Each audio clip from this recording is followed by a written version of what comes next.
Good afternoon and good morning, everyone, and welcome back to the Blind Press YouTube channel. And I apologize for us being a bit late. It's coffee stream number 130, and it's Wednesdays with Skep. I'm trying to deal with Chrome because I'm doing a hangout with more than one person, so I don't trust Safari and Hangouts to play properly. So, I apologize. I blame Chrome. Let's just blame Chrome. It's actually Apple. Well, yeah. It's Apple not supporting Chrome. Chrome actually works very well. It's Apple not supporting Chrome because Apple is being a little bitch and wanting you to use Safari and only using Apple software, but not providing, decent Hangout software. So that's actually what's going on here. The world does not run Apple, and Tim Cook, is the latest in the string of Apple CEOs to fail to recognize that fact. So it ultimately will marginalize Apple. Apple is the company that snatches defeat from the jaws of victory decade after decade after decade. Yeah. And they will do it again. It's like their karma. Like, I'm at the point now where by the time it comes time to upgrade my phone, because it's going to be at least another year. Don't get an iPhone. I'm going to, by the time it's time to upgrade, I'm guessing that the Google TalkBack screen reader will be even more improved. Yeah. And I'm probably going to switch over to Android. Get an Android, or you might even think about, depending on how the integration is, even think about a Google phone. Oh, like a Pixel? Yeah, that's what Brenda has. And she was brave. She's an early adopter, bought the first generation of Google phone, and it's had its share of problems, but it's got its share of very, very cool features too. So anyway, you and I can talk about that some other time. But let's see who's in chat here. We've got Pumpkin Truckers here. We've got a good bunch. Misanthropic. All You Need is here. Gunny's here. Yeah, Gunfox is here. Rolling Bear. Did you say Rolling Bear? I did not. Seamus is here. All You Need. Johnny Hellcat just came in. Cool. And Mr. Misanthropic. I think that's the bunch. Got about 10 Green Thunders there. Seamus Darby. Good bunch. 10 people. 12 now. Let's see if we can get it up to 30. That would be awesome. That would be awesome. Like and share, guys. Let's see if we can get it up to 30 viewers today. That would be wicked. So before we get into the news and stuff like that. Oh, I wanted to say one thing about I think it was day before yesterday's stream. There were at one point there were 21 people in chat and there were 21 likes. That was awesome. That's what I love about our chat. That was amazing. I thank you guys so much for that. When do you ever see that anywhere else? You never see that anywhere. Never. Yeah. I'll say never. Never. That's the difference about this stream. And that's the difference that's like your brand. You people are cool. Amazing. Yeah. And so anyway, so there's no news. There's no news or anything. Well, there's news, but I had a fun night last night. If anyone what was it like? Caught the stream last night, I was on Doc Griffin's channel. So that was really fun. We had a good stream. Why didn't I know about that? You didn't tell me about that. Yeah, I did. You did? Yeah, I told you last week, and then I was tweeting about it, and then I shared. Oh, yes, you did. Yes, you did. I even wrote it down. Stream and everything. I'll go back and listen to it. So, what did you guys talk about? Just you and life, the universe, and everything. Yeah, it was basically a my life story type deal. It was basically it was really, really fun. What's he like? He's really cool. Doc Griffin is a really cool guy. He's I would love to have him on as a guest at some point to return the favor. Because he's another really easy guy to talk to. Would he come on a Friday or something? Oh yeah, for sure. I would ask him in a heartbeat. Yeah. To come on. How long's he been doing YouTube? I've heard his name for at least a year. I don't know how long he's been. Is his channel just Doc Griffin? I really don't know. Yeah, it's Doc Griffin. Yeah, Doc Griffin. I'm oh, you're looking up? Yeah, I'm going. He does two different. He does like a golf thing, right? No, I think that's a different guy. Hold on. Okay, that because there's a Doc Griffin. Golf, yeah, I know. There's a Doc Griffin, so I'm just looking up Doc Griffin only. Yeah. And Doc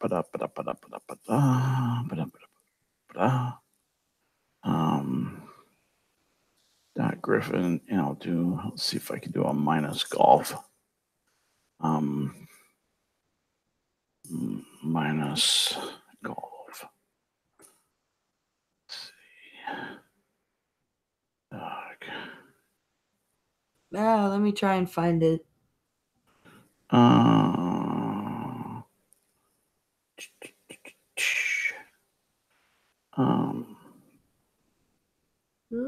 Let's see that. If you search Doctor on Call with Doc Griffin, you might get a better. Let me here. Yeah, okay. I seem to be getting a I'm gonna try and post it in the Hangouts with my phone. Is he bald? I have no idea. I figured he might have said something about it if he Dr. Mike, no, Doc Griffin, it's not Brown, Z-Dog MD, no, Z-Dog MD. Here, hold on. Dr. Cynthia Griffin, so that's not who it is. Okay. Let me It's not a chick, right? No. Okay. So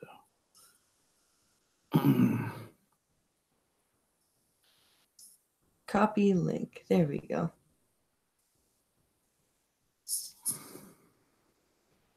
Are you gonna put it in side chat or? Yeah. I'm hoping that it will work on my phone this time. Okay. Side chat or regular chat? Side chat. Okay. Actually, no, regular chat so that everyone can go see them. All right, yeah. What am I thinking? Let's get him. He's at 492 subs. I would like it as a present. I don't see it. I'm looking. I'm getting to my chat right now. Okay. I'm navigating to my chat. Irate Prostate and Data Wasteland have dropped in to hello, chat. Nice to see you guys. And I don't know if I said hello to Johnny Hellcat, but he's around too. Irate Prostate is talking about what the Claude Rains and the Invisible Man. Okay, there's Pinkel, the Driving Ape Man, HTTPS. There it is. All right. Thanks, honey. Oh, this Doc Griffin. All right, thank you, Pinkel. Thank you very much. All right, and there is even while driving, you're faster than I am. He's all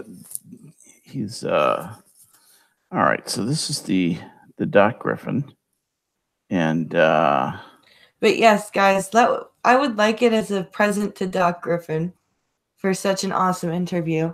If we could get him those 9 or 8 subs.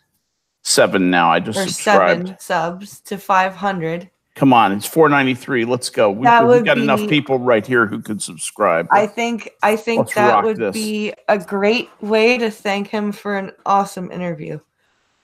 That if he woke up to 500 subscribers, I think that would be awesome. Absolutely. So let's do that for Doc Griffin. He deserves it. He's a good guy. He supports you. We support him. Friends help friends, and we already subbed, says Scotsman. Excellent. Okay, so if we go to Doc Griffon's channel. Doc was also the guy that gave Worski the Sweetie Squad hoodie. I didn't know that. He's been on for a long time. No, he joined 2011, hon. He's been on for a long time, 8 years.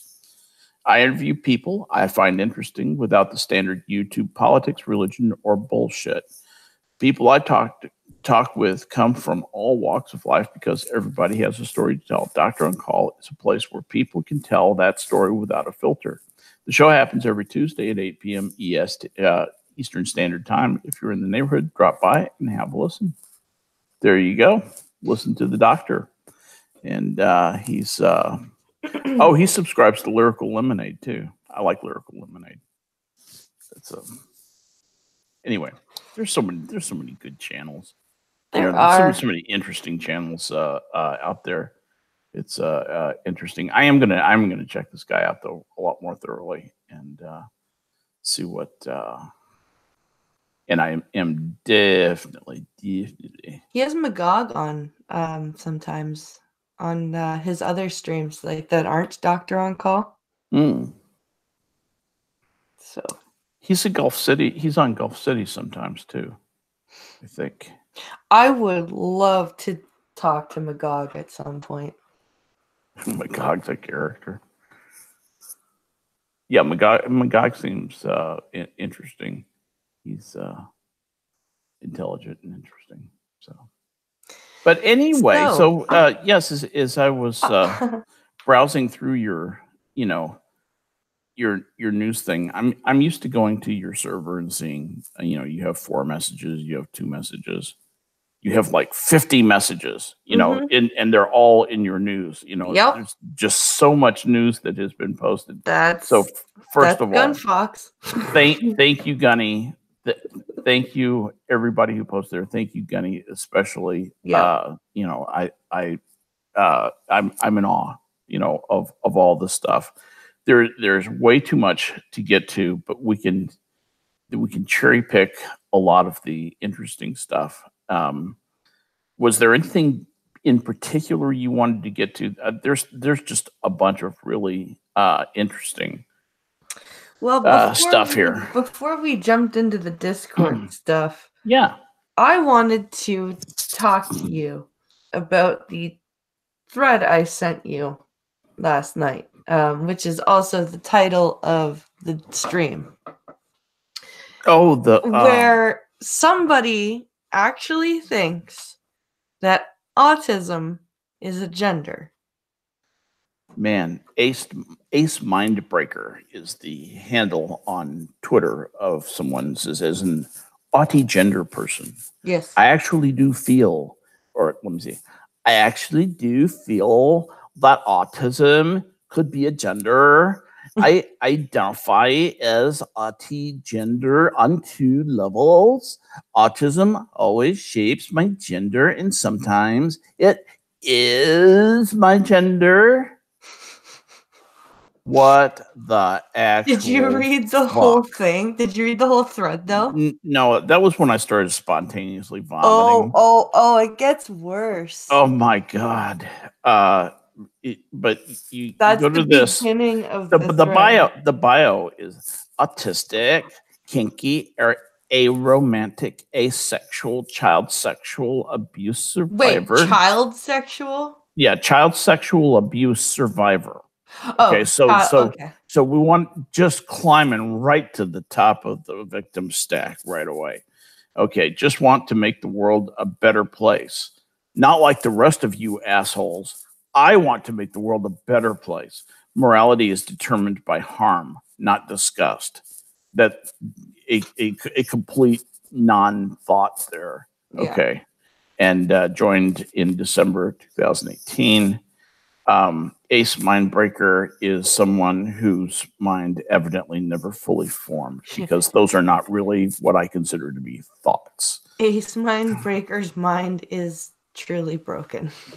It is. This is just, oh my God. And the back and forth between something called the 5-6 autistic manlet I respect trans people, male to female, female to male. However, if you come at me with a Tumblr gender, then you are mentally ill and attention whoring. There's only two genders, male and female. I mean, you know, it's just this massive. That was obviously meant as like a fight, like because that's that was a guy poking a stick in somebody's eye. Yeah. You know, that it was so we obviously all know that insincere. There are two genders. Yeah. And it's saying that someone doesn't understand their gender or the concept of gender, and they think that that is because they are autistic. Also, I'm not here to debate my gender. I don't want to talk about how you believe there are only two genders. I just want to clarify the meaning of answer your question about Autigender. You know, and, you know, the Candidly Autistic is a blog about a penguin in a world made for sparrows. What? What exactly is Autigender? I've seen it used a few times now, but there's several definitions and it's really confusing. This is a 38-year-old autistic queer neurodiversity activist, autistic advocate public speaker, autistic advocate public speaker. Let that sink in for a minute. Okay. And autism educator. I blog mostly about autism spectrum disorder, ADHD, mental and physical health, and disability. What is a neurodiversity activist? Well, let's find out. So here's what he, she, it, whatever it is, says about it. Okay, so this is how I view Autigender. I have feels and reasons why I Autigender this way, and if you would like to hear, send another ask. This isn't even English. Wait, this is this is not even. Wait, English. This isn't you fucking with me, right? No. I'm reading the words on the paper. Written... I'm reading the words. I am not onioning this at all. Oh. I'm reading this straight. I'm going to read it again. Okay, so this is how I view Autigender. I have feels and reasons why I define Autigender this way, and if you would like to hear, send another ask. Autigender is not explicitly saying that my gender is autism. It's not about saying you are a boy, girl, NB, autism, or whatever. It's about your relationship with your gender. What? Relationship is in italics. Specifically, gender is a social construct. The primary deficit of autism includes difficulties interpreting and understanding social constructions, which is different from social constructs somehow. This, because she just spelled that out. It spelled that out. This means that we have a disability that inherently makes understanding gender part of our disability. Because of this, we can have exceptionally complicated and unique understanding of what gender is, how it affects us, and how we express gender. Autigender is a word that describes this unique, complicated relationship. Of course it is. So when a person is saying that they are Autigender, I'm having trouble here. What they are saying is more or less that their understanding of gender is fundamentally altered by their autism.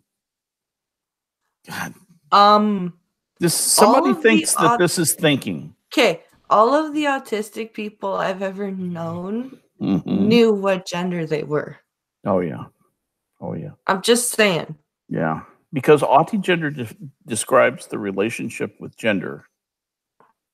Just think about that. Because Autigender describes the relationship with gender.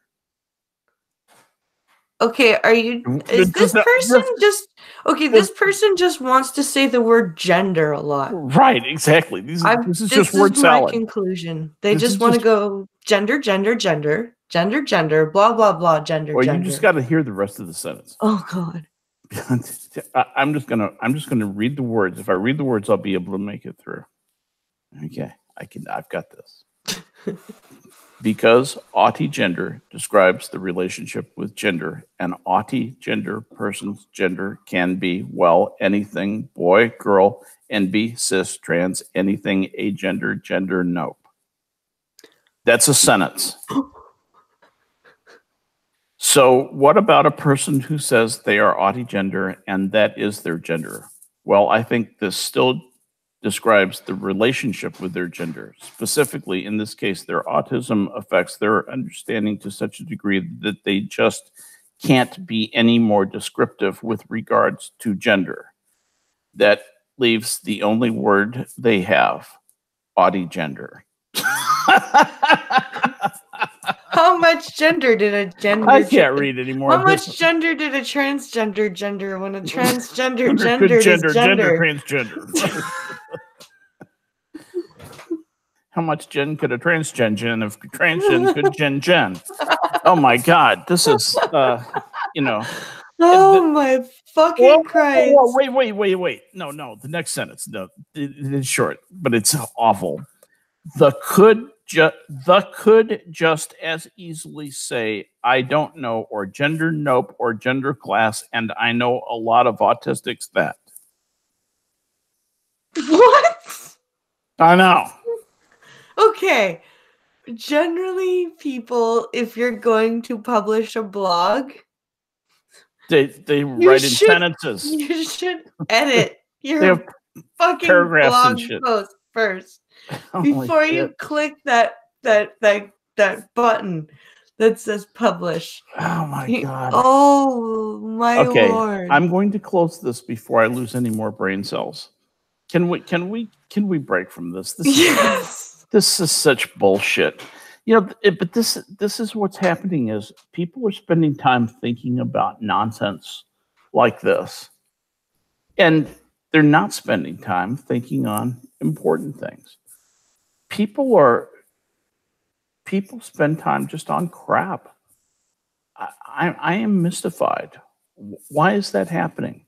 I don't know. Why is that happening? I really truly am amazed, and somebody says, well, as an Autigender person, what the fuck does that even mean?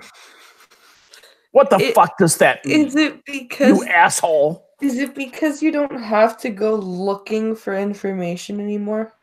Yeah. Or you just invent whatever reality you want based on your feelings at that moment. And whatever you feel at that moment is whatever you can pretend your reality is. And we're so comfortable. We have it so easy in the West that you can kind of support these fantasy existences. And I think that's a lot of what's going on. Post-apocalyptically, people like Autigender are going to be known as something else. You know what that's called? Prey. Food. Yeah, exactly. Protein source. Exactly. Long pig. Targets. They're not going to survive. If not food, just casualties of get the fuck gone. No, you cannot. No, you cannot come into my shelter. You are a waste of resources. Well, that's it. If you had to rebuild the world, would you even want someone like that? Well, what value would they have except for their protein? Well, and the thing about it is when you go into things, when you talk about stuff like that, if you think about it, technically, I wouldn't be a very useful person. Au contraire.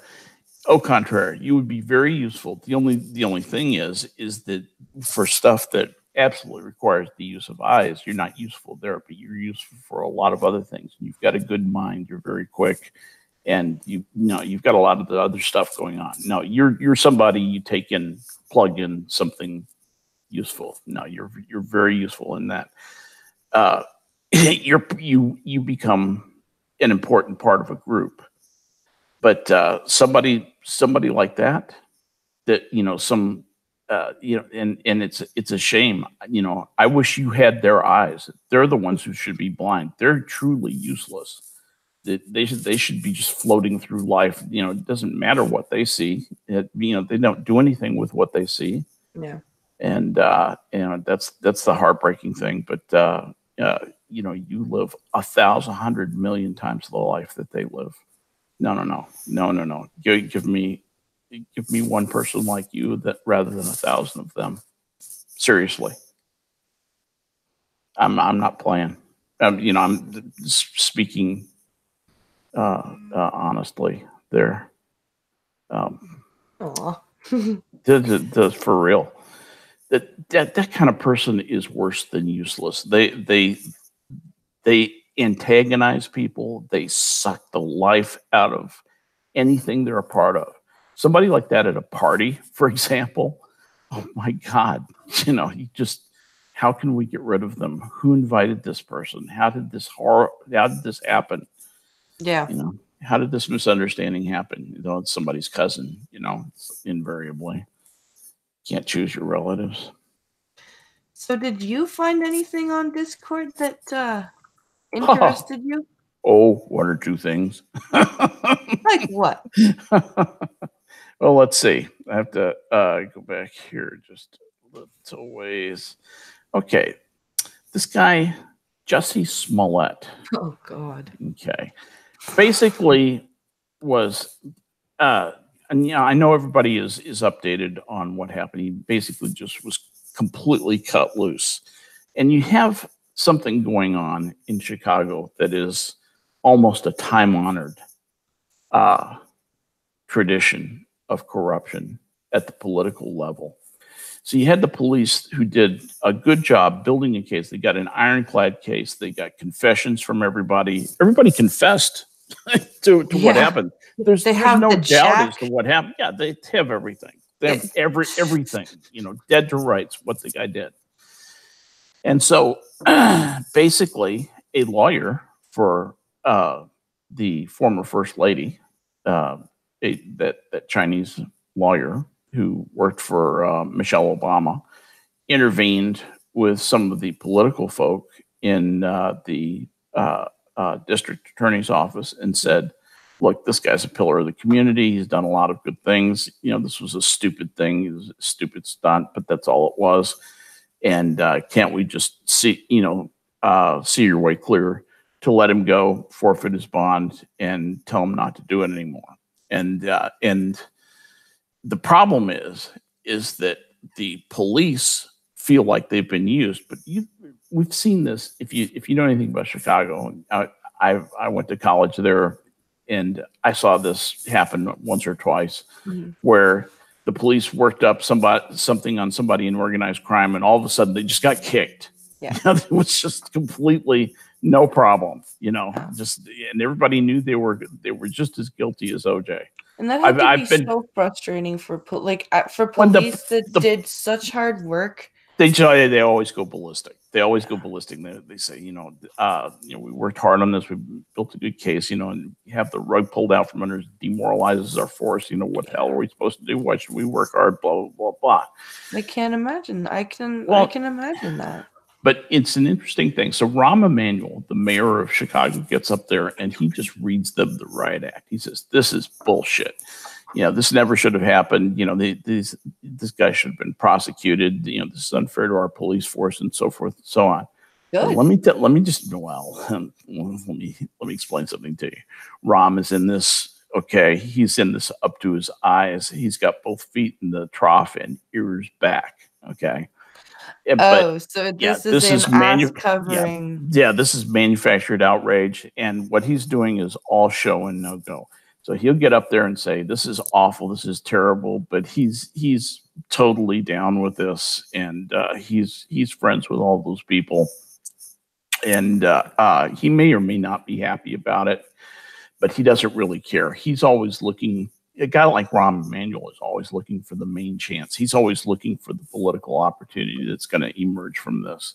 Mm-hmm. And if something positive came out, if a big contribution came out of it, or a political opportunity came out of it, that's the only thing. And believe me, that's the only thing he cares about. He cares about nothing about justice, nothing about the police department, nothing about morale, nothing about anything but his own personal opportunity. Right. Period. Dot. End of statement. So that's essentially what what happened. What I find interesting is the connection, and I would like to know more about how the First Lady's former counsel was involved with the DA in that area. And the other thing I'm interested in is, what are the feds going to do with the charge against the two guys for mailing the white powder, which is a wire fraud felony, a federal charge, a wire fraud felony that may be harder for them to drop, especially if the Justice Department has sway over that. And it may be the type of situation where these two guys will go and spend the rest of their lives in jail because of something that Jussie Smollett thought up, and he'll never spend a day in jail for. I thought Jussie was the one that wrote the letter. Well, he did, but he'll never go to jail for it. They'll charge those two guys with doing all the legwork. Even though they were only involved in the second half of the stunt? Yeah. I'm guessing. I'm just assuming the very worst there. Mm. And it's what I would like to see is I would like to see him get charged with, as he should be, for the wire fraud on the letter. Yeah. But so I'm watching with bated breath, like everybody else, to see what happens there. As far as I'm concerned, the charges being dropped and him being not charged, that's the same as OJ too. Mm-hmm. I've been tweeting things to that effect that, he's hired OJ and they're out together looking for the real assailants. Yep. And, trying to draw attention to the fact, and been using the hashtag OJ2, hashtag OJ and the number 2 to just say that this is bullshit. This is a complete travesty of justice. If that guy was a white male, he would be dead meat, no matter what he'd done. He could be Mother Teresa, and he would be locked up forever. So anyway, so I feel really strongly about that, and I just want to make sure that we made some comments about that. I've said my piece on that. What do you think about that? I had a feeling from the get-go that he wasn't going to face any. I didn't think they were gonna drop the charges. I didn't think they were gonna go that far. Weren't you just absolutely shocked by that? That shocked me. I thought they were going to charge him with that, but then do what they do for celebrities who they charge with felonies and give them the lightest sentence possible, even for a felonious crime. Yeah. I was not expecting the charges to be just dropped. I thought that somebody, my theory was somebody fucked something up somewhere in the DA's office. That's exactly what I thought. This is at first. And then I read that Smollett's lawyer is somehow involved with Avenatti. Yeah. And I'm like, okay, so why would that affect his charges? Generally, if your defense lawyer turns out to be a crook, you just have to find a new defense lawyer. Right. Why do you get your charges dropped? What did you do? It's a brand new rule. it's a new rule. What I seriously, who in the DA's office said something in earshot of somebody else? Yeah. Yeah, I was kind of wondering what incredible mess up happened to make this even possible. I'm mystified. I really am. The only thing I can think of is that, and nobody's going to admit it, so they're just saying it. They're just coming up with things like this to say, right? That, oh, well, he's a pillar of the community. He's already served his, he's already done his volunteer hours, even though we haven't sentenced him. He's recommitted his bond to the city. he's repaid his bond and all blah blah. Oh blah. yeah, forfeiture of bond. That's forfeiture bullshit. of bond. That's bullshit. Like they have hundreds of thousands of dollars in this. Yeah. He hasn't paid back 1/10 of what they have invested in the investigation of this. I'm so pissed off. Someone somewhere fucked up in the prosecutorial chain. Or was paid off, or a favor was done, or something. And the charges were dropped. Yep. The rich and famous are different from you and me, blinds. You know, they don't. Obama's staffer was in contact with the prosecutor via email. Yes. I understood that also. Yeah, there were a lot of bad things going on. So many bad things that it's almost impossible to. Data Wasteland says, what irks me is that he's still talking about never lying. Yeah, I know. He's saying, oh, I never lied, when he fucking apologized for it. Right. Like, what, you're recanting your recant? I never lied. Well, actually, I did. No, I didn't. Wait a minute. Hang on. Like, motherfucker, they have the check with your fucking. Oh, you idiot. Who writes a check for anything like that? Yeah. If I were hired criminal and I got a check, I would rip up that check and then I would come and kill the issuer of the check and then I would take all of their cash. That's what I would do. Disavow. Right. Disavow YouTube. Not saying that that's something that I would actually do, but still, like that's so stupid. Why would you write a check? Yeah. Come on. Dreyer says he doesn't trust the FBI. I trust the FBI from the standpoint of the field officers. The problem is when that information gets passed up into management and it becomes politicized. George Soros also gave his lawyer a donation, $480,000, says Gunfox. $408K. I don't know. Oh, $408,000. Yeah, I don't know about. Yeah.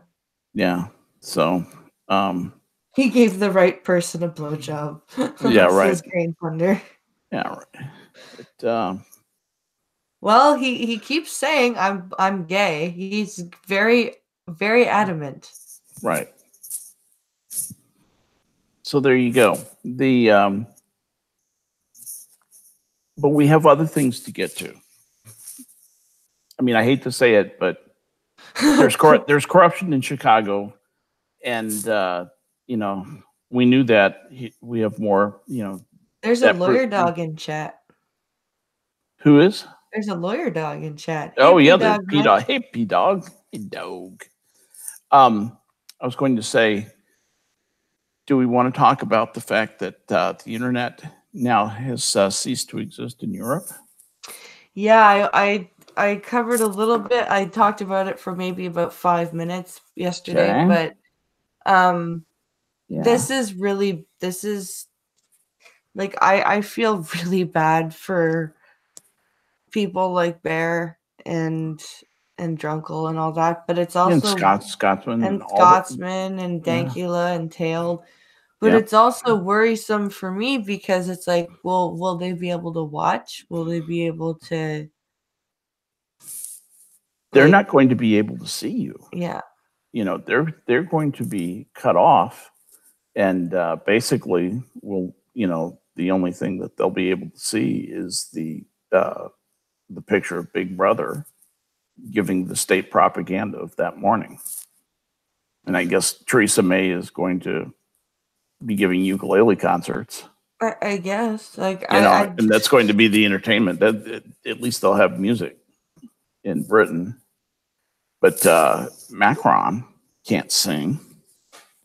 And so, that's the end of music.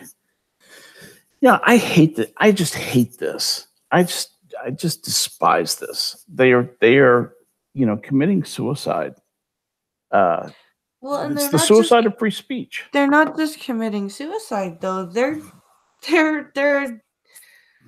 an intentionally drowning man pulling down the people that are like, no, what the fuck are you doing? Don't do that. Here, let me pull you out of the water. Right. No, they're like, no, drowning is good. And they're like, no, fuck you. Not only is drowning good, but we would like you to drown with us. Let's go. Yes, everyone must drown. It's the law. Come, put these rocks in your pocket.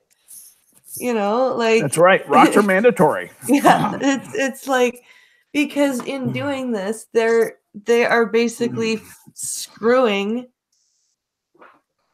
anyone outside of the EU. Yep. Not just content creators, but website creators. Like what if you're trying to buy something that the new internet laws deem wrong? Like, are you gonna need the UK? I'm just talking about the UK for a split second as an example. Yeah. Will a porn pass cover buying adult toys? Yeah, those won't be available anymore. Is Article 13 going to ban you from buying, adult toys now? They will not have porn or adult toys anymore. That's the interesting thing. This is. Can I just do a micro rant here, just real quick? Yeah. Okay, when I was in college back in the 1800s, we railed against the Republicans because the Republicans were the Christians who wanted to censor everything. They wanted decent values. They wanted, no porn. Playboy was bad. Nudity was bad. The sexual revolution was bad. Booze was bad. Pot was bad. Fun was bad. And we said bullshit. And they said music was evil. Rock and roll was from the devil. And we said bullshit, bullshit, bullshit, bullshit. We want all those things. And so we worked hard. And they said the war is good. Communism's bad. And we said, no, we don't know whether communism is bad or not, but we don't think the war is good. We don't think going over to a little Asian country and shooting up their people because we don't like their form of government is good. We think that's bad. And they said, well, you're communist, so you're bad. Okay. And so we marched against that. And then, strangely, some of us actually got out of college and then went into the military, not as a form of protest. I did it really for self-serving reasons. I wanted to, get some training, get ahead, and also serve my country, do some things. I had some personal reasons for doing that. But by the time that, 20 years later, the sexual revolution had happened. Sex is much more open. Porn is available everywhere. Right. Porn is basically free, which nobody ever thought that would happen. Playboy's out of business. Yeah. Turns out anybody can make a porn film, because everybody's got the equipment, so to speak. And all of those dreams have come true. And so what's happening again is the Democrats are the ones who are starting to censor everything. Yeah. And those of us who wanted the liberation of all that stuff are going, what the fuck are you doing? Yeah. Realize how hard it was to get this stuff out in the open, and you want to, and they're saying, no, cis white males are evil, and no, sex is bad. Heterosexual sex is bad. Men are bad. And, they basically want to censor everything. They want to elevate Islam to the point where, women will have to undergo mandatory FGM, and Sharia will be the law of the land. I mean, this is happening in France and Belgium right now, and Sweden. in big chunks of it, and Britain too. Birmingham is almost unrecoverable. There are huge no-go zones in Birmingham, England. Blue collar England is majority Muslim now. People say, well, it's not really majority. Yes, it is. It's majority Muslim. This really is happening. I'm not Chicken Little running around. I'm saying, this really needs to be looked at. Dearborn, Michigan has 2 surgeons who are doing female genital mutilation. They're doing it with anesthesia, but they're doing it. Yep. Okay. They're doing it on little girls. These little girls who will never have an orgasm. Mm-hmm. That's wrong. That is fundamentally wrong. There are very few things you can say that are absolutely, fundamentally, in an absolute sense wrong, but that is wrong. Okay? That's wrong, to mutilate a little girl.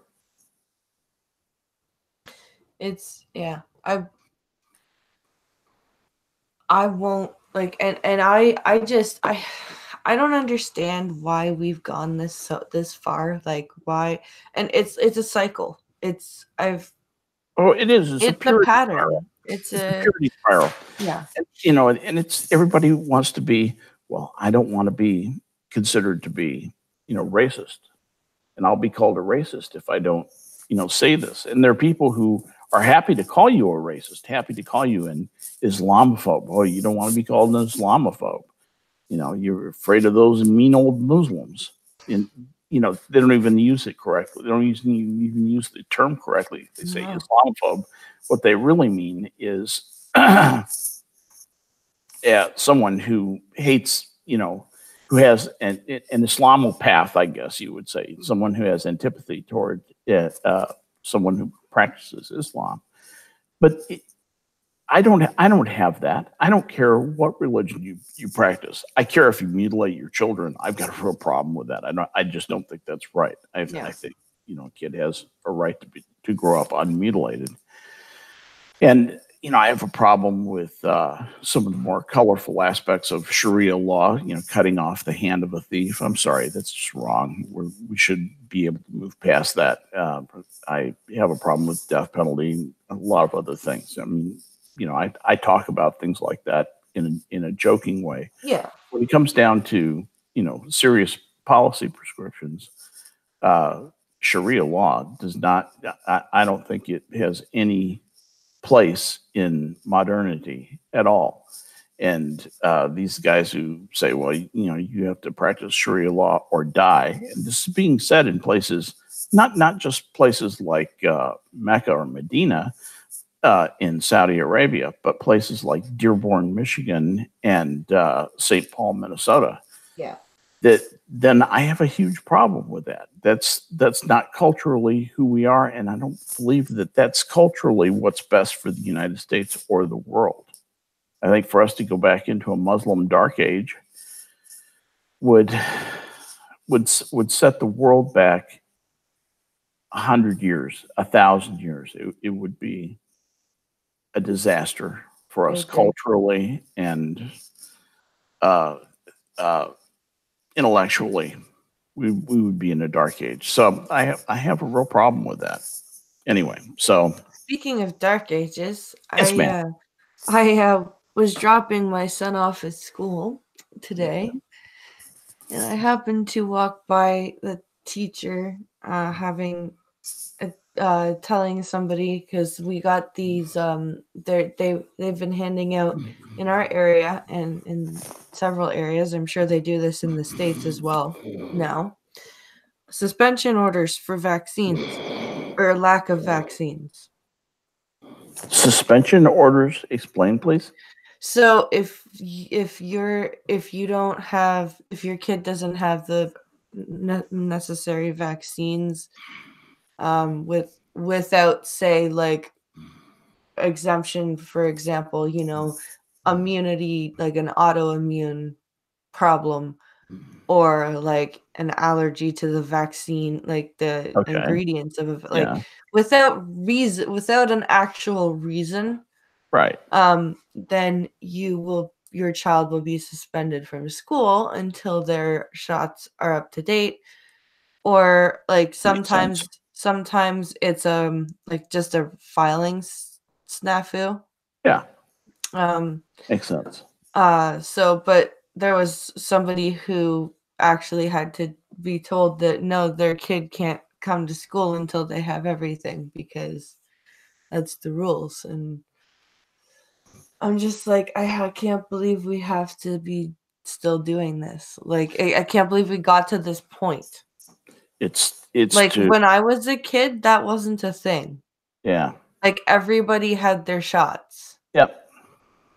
And you can thank these irresponsible people who, just want to make a buck, go out there and preach the anti-vaccine doctrine just because it gets them attention, and they preach that message. It made me crazy. The quack medicine business is huge, Mhm. and what they sell is hope. And Yes. and the way that they sell it with anti-vaxxers is they say, "Hey, we have a better way to live. You can live better. You can feel better than the way you'll feel by not getting a vaccine. If you don't get a vaccine, you'll feel better. You'll be better than that." That's cruel to people. Yeah. It's absolutely cruel. It's interesting when my son-in-law was dying of cancer, when he was in his last 3 months of life, and we were casting about looking for uh, just any study to get him into, just as a last-ditch attempt to prolong his life, or saving throw, so to speak. Your name gets out there, and you get approached by people. Hey, we've got a absolutely can cure his cancer. And they're selling hope, and I can imagine people fall for that stuff. Yep. Yeah, I kept it from him mostly, and his wife was in medical school, about to become a surgeon at the time, and knew that was bullshit. But it's still gotta be heartbreaking even to be worse when confronted. It hurts like hell. like when you know it's bullshit. Yeah.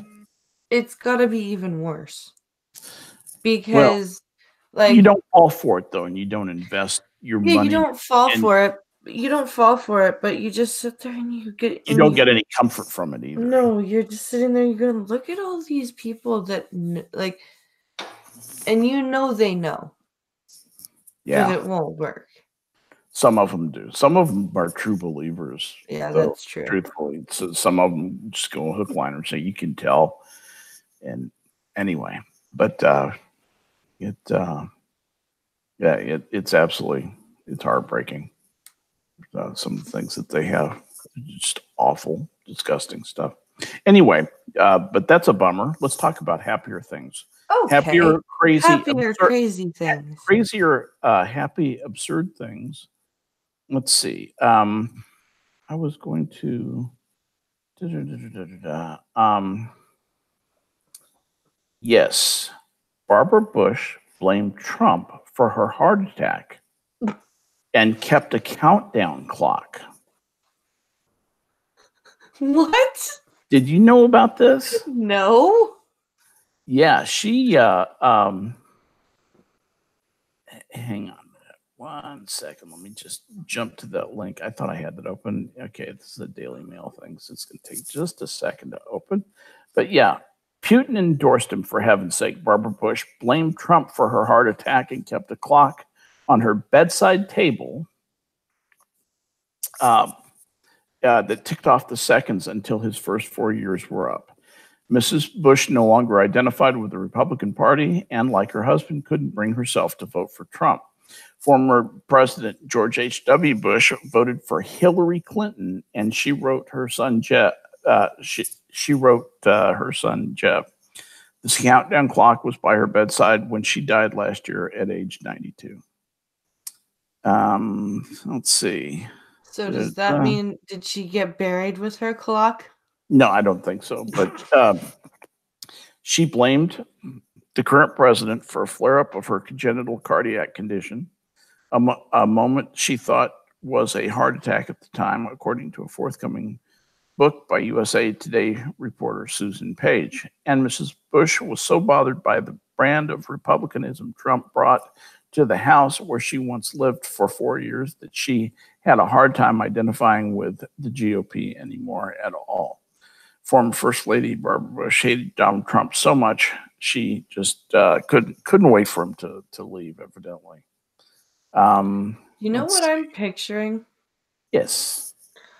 And it's horrible because she's dead and you shouldn't make fun of dead people, but you're going to do that anyway. I'm going to do it anyway. Because play the card. Because I can. You can play the card. I'm picturing that crocodile from Peter Pan.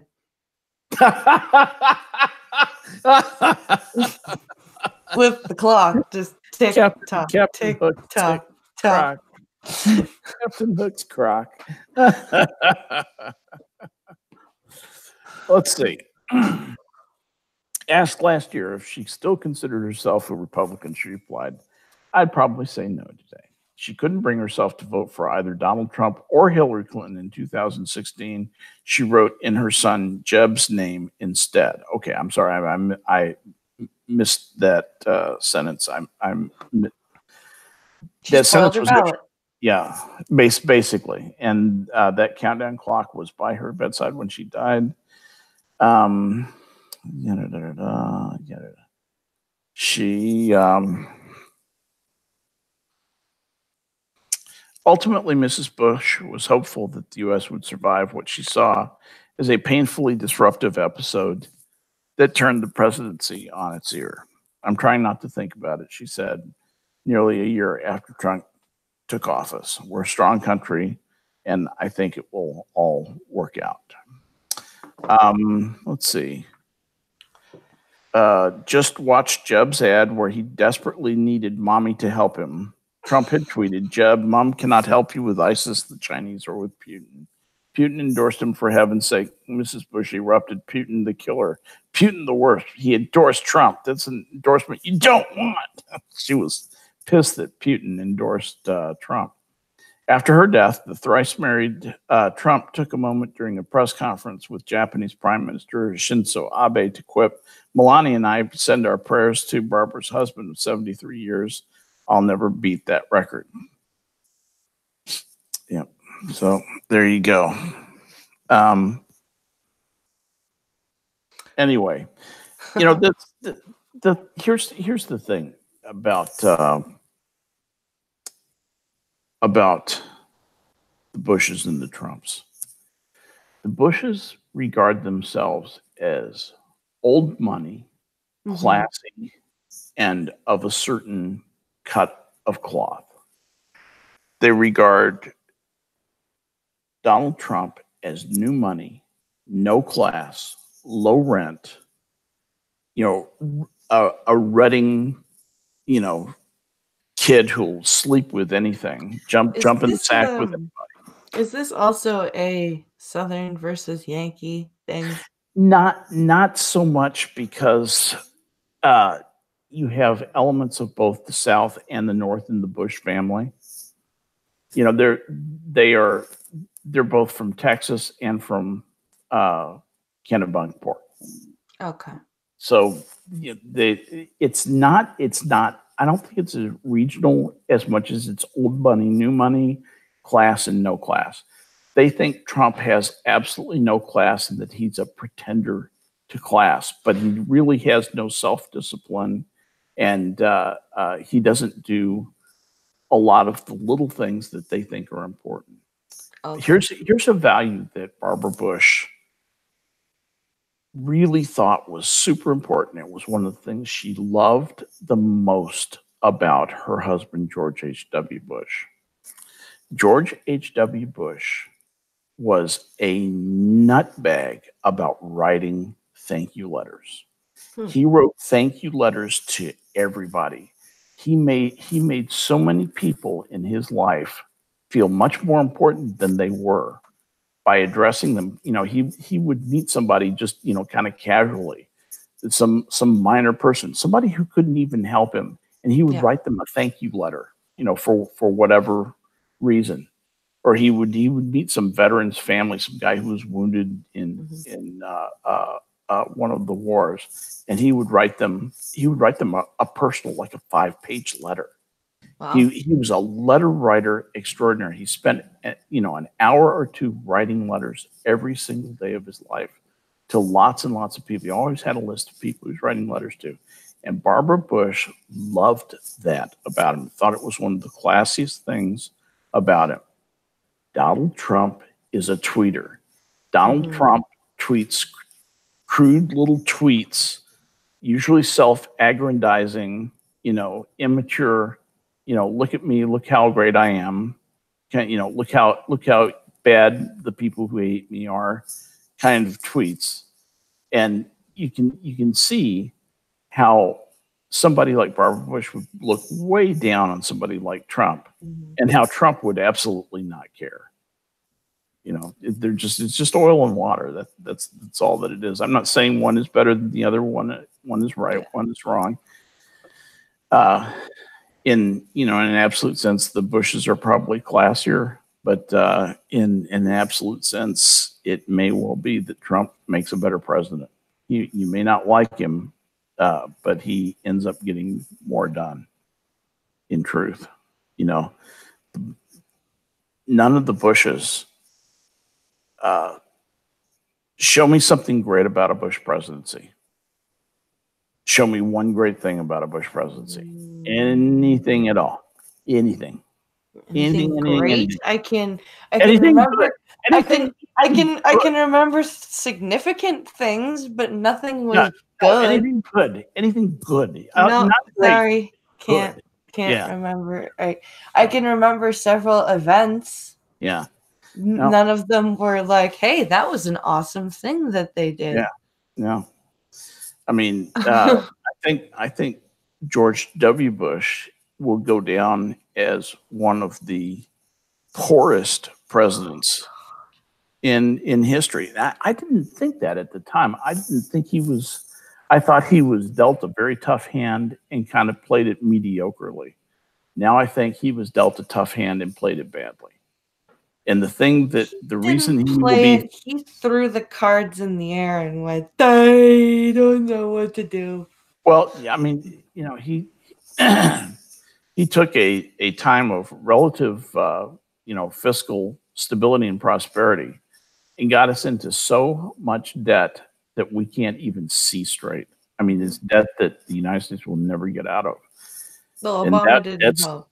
When Obama doubled it, but George W. Bush was the one who got us into the debt. Yes, 100% got to lay it at his feet. Absolutely, we were effectively not in any debt trouble at all at the beginning of his presidency. This is all at his feet. He was the one who did the $1 trillion, or not $1 trillion, but many $1 billion a month war. And kept it up. It was, looking back, that was a bad war. Bad wars kill you. Say what you will about Bill Clinton, but he did balance the books. No, he balanced the budget. He did not budget, not books. He submitted he balanced the budget, and he didn't want to. It was interesting. It was Republicans dragged him kicking and screaming and got him to balance the budget. The cool thing about it was it was a compromise. It was a bipartisan balanced budget. But yeah, you're right. He did at least submit a balanced budget. And man, he looks like a pillar of fiscal responsibility compared to Bush and Obama. My God, And so Trump gets this dumped in his lap, and he's just going, holy shit, we're going to have to grow like Topsy, in order to grow past our debt problem. And that he's exactly right. He's doing the right thing. I don't know that we can grow fast enough to do it, but he's at least kicked us in the right direction so far. So I found a ridiculous story, that like an article about blind people's I guess perception of Daredevil, written by a sighted person. Okay. This is I think it's an ABC News article. Yeah. It's a bit old. It's from February 25th, but when I read part of it, I was like, oh, okay. No, that's not what it is at all. So the headline, you're gonna love the headline. Oh boy. Daredevil not quite the blind man's hero. Okay. Then the byline, the blind can see right through Daredevil, Marvel Comics, and the box office's Man of Fear, and they're not afraid to say so. Not understanding yet, but okay. Is this a blind person who's not really blind, or? No, this is not a blind person. This Okay. is just somebody who's writing an article about Daredevil and blind people. Okay. Do you want me to try and read it, or should we have the screen reader read it? Because I've got it pulled up. You can do it, or I can read it. You can send it my way, and I'll be happy to read it. I'll read it straight. Here, let me put it up inside chat. Yeah, put it up inside chat. That's a good idea.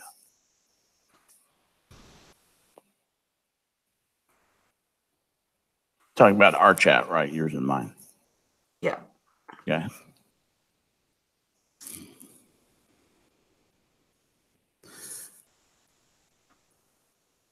Oh shit! It might not paste because I'm in Safari and then my Hangouts is in Chrome. Damn it. Let's see. So what is the?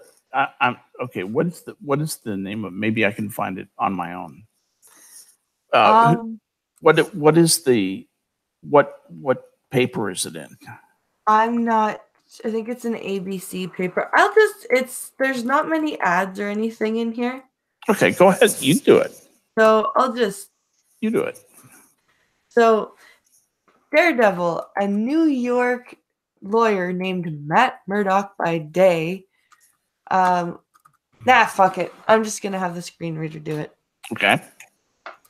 Daredevil, a New York lawyer named Matt Murdock by day, Hell's Kitchen crime fighter by night, became comic book's first blind superhero when Stan Lee introduced him in 1964, and he has now become the first blind superhero to have a hit movie, which topped the box office in its first 2 weeks of release. Some advocates are happy to see a blind superhero come to the big screen and believe Daredevil is a generally positive portrayal of the blind and visually impaired, but they also have one important message: blind people do not need superpowers to be self-sufficient and lead normal lives. Nobody thinks that. You tend to get this superhero portrayal, this look at what they've done over and over again, when in reality, there are lots of blind people out there doing lots of things, said Brent Hopkins, communications specialist for the American Foundation for the Blind. They are normal people who enjoy everyday, normal things. To live with a disability, you don't have to be a superhero. Advertisement. Oh, let's skip through that. Whenever you're a member of a certain ethnic group or gender or whatever group that isn't normally seen on television or in film, any single depiction carries all this weight, said Robert Thompson, director of the Center for the Study of Popular Television at Syracuse University. One of the big problems with Amos and Andy when it first came on television, in the 1950s, was that was pretty much it, he said. That was pretty much the only experience many people had of African Americans. No one complains that Homer Simpson is a white European American who is stupid and overweight, because there are a number of other portrayals out there where you have them as heroes, doctors, and everything you can think of. What? From Mr. Van Rensselaer to Geordie. You are current. Wait. From Mr. Van Rensselaer to Geordie. Did he just say Geordie? Geordie. Geordie.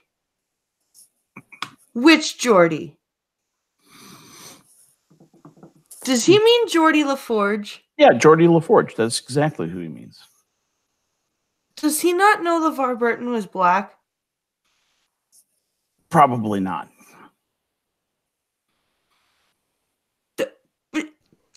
I know. I'm blind, and I know that LeVar Burton was black, and Geordie was.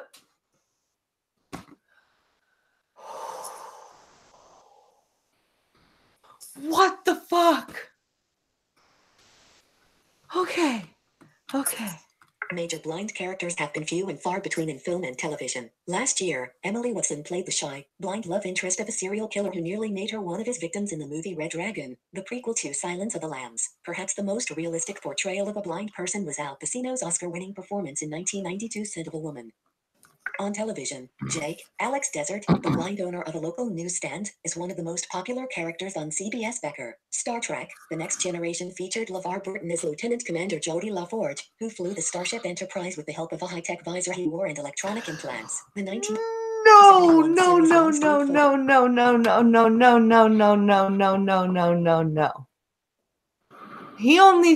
He was only at con for like. Oh no, he was the helmsman all the time. He flew it all the time. He was also the captain. Fucking research. You don't even have to watch the fucking show. Just Google it. Oh my god, people! What the fuck? Yeah, he flew it all the time. You know how Geordie did. Always at the helm. Never in engineering or anything like that. No. As far as I know, LeVar Burton is still black. So that's all you need. I did say was, didn't I? Thank you, all you need. Thank you. Oh, hi, blind girl. Hey, blind girl. She yawns.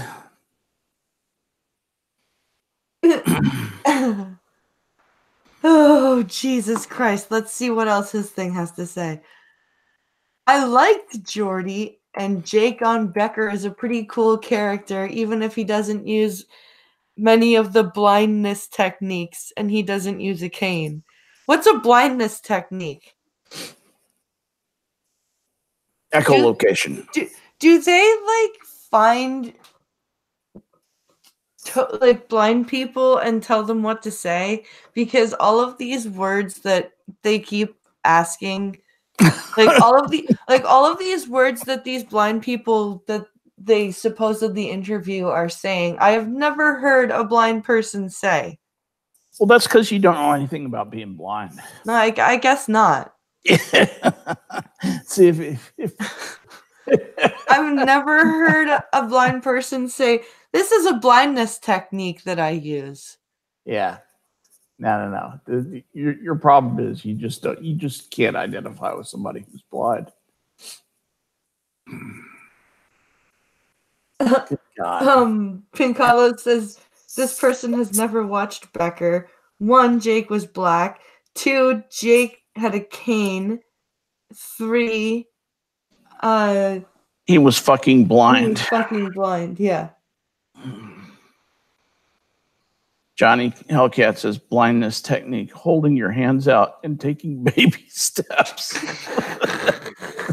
That's a sighted person, with the eyes closed. I'm going to pretend I'm blind, for like 5 seconds. Did I talk about the new bus signs yet? Thoughts from the Dryer asks. Oh, no, I didn't. Okay, so we have to talk about that.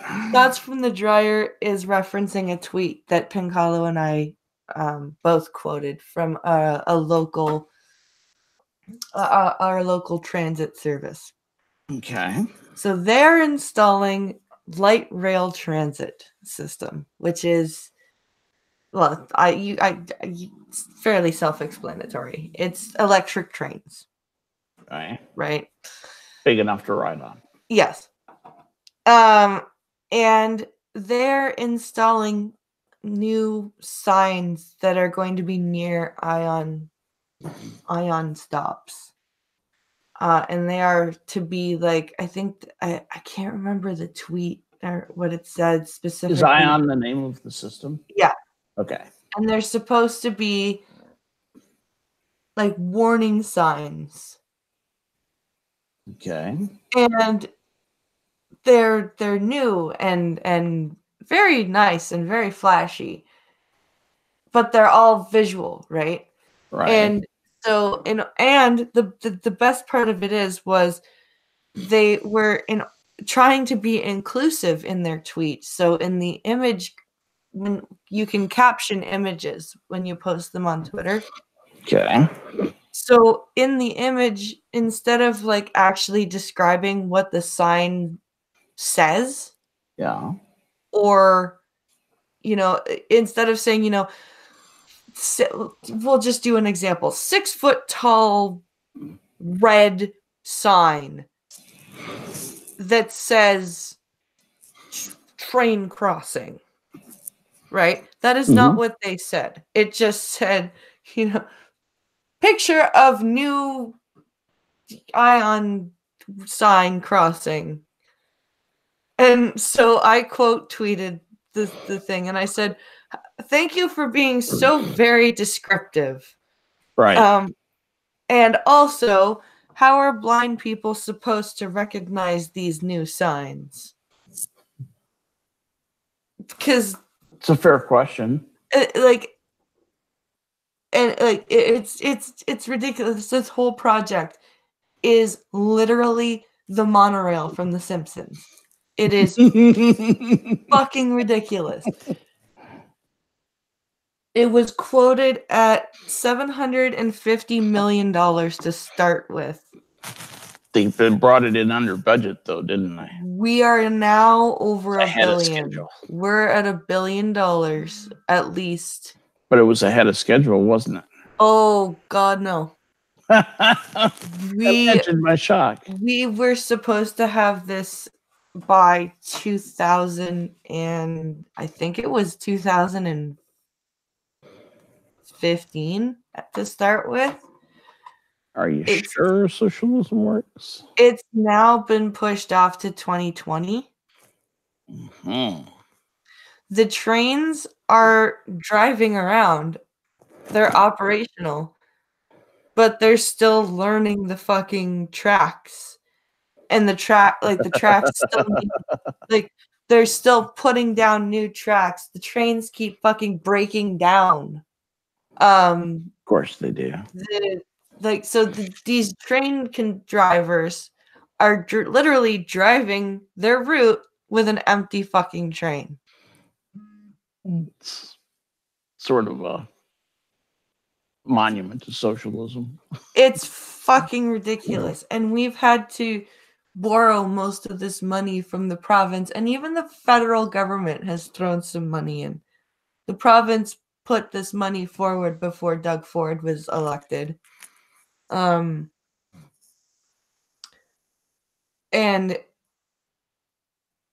it's on.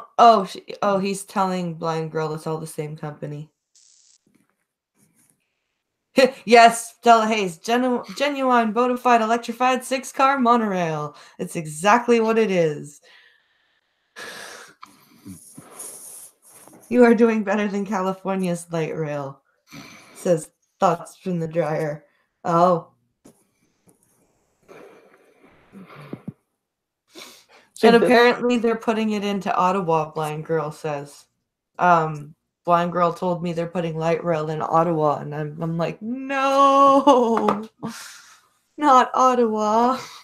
Now imagine taking this principle and applying it to a country with 350 million people in it. No, thank you. And you've got Alexandria Ocasio-Cortez's Green New Deal. No, thank you. She wants to rebuild every single building in the United States. That's one of that is a serious provision of her Green New Deal. She wants to get rid of every airplane. No more air travel. None. Zero. None. Not any at all. Get rid of the Air Force. No Air Force. All right, then. All That righty. makes sense. Yeah. This is, I saw the debate yesterday, the floor debate. yesterday, and Mike Lee of Utah got up and did the most epic troll I have ever seen in a House debate. He got up with a picture of Ronald Reagan riding a velociraptor, clutching a tattered American flag, and Reagan was shooting a submachine gun on full automatic, by the way. That's fucking amazing. And he was explaining that, you know, essentially her plan was so foolish he couldn't address it seriously. So he was saying, you know, what we can do is instead of you know, how are we going to get to places like Alaska? We'll use things like tauntauns, you know, giant snow lizards, you know. We'll cut them open Right. when we get lost. And we'll hide inside. To be useful for heat. You know, he completely played it up. You know, how are we going to get to Hawaii if we don't have airplanes? We use Aquaman, you know, and giant seahorses. And he says, sure, we'll have, you know, there's challenges with scalability, but that's the sort of thing engineering can work out. Everybody will just, it's scuba gear for everyone. You know, we'll just provide extra tanks. His you point, can swim there. His point was that her proposal was unserious, and yet there it was in front of the House. Yeah.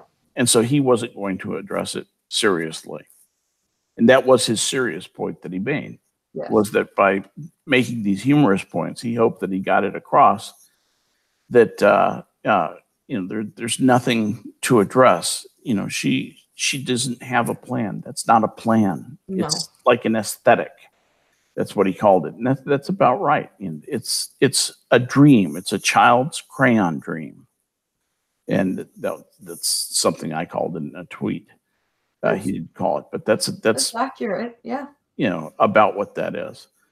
And you know, it doesn't merit any deeper consideration than that. It just makes me crazy that they're spending time on things like that, or that somebody who wants socialism, you know, socialism would be such a disaster for our country right now. You cannot understand what a quagmire that would put us into, an economic quagmire that would put us into.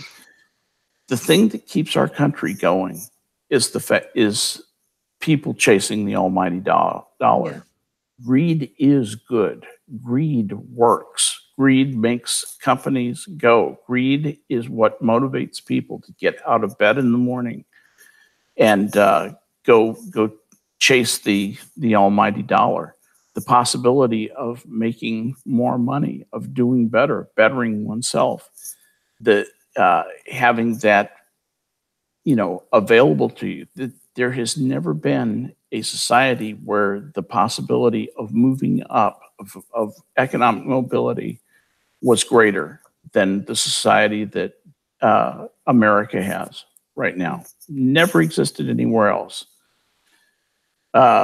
where it was possible to change your station just by your own industry, just by how hard you work in your life. But, you know, people like Ocasio-Cortez will say, well, it's unfair. The rich have an advantage. Well, yeah, rich do have an advantage. Definitely. They have privilege. Yeah, they do. Rich people have privilege.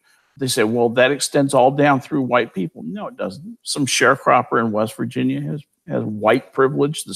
The same as some kid growing up with, you know, $100 million trust fund in Scarsdale, New York. No, it's not the same. No. You idiot. You fucking idiot.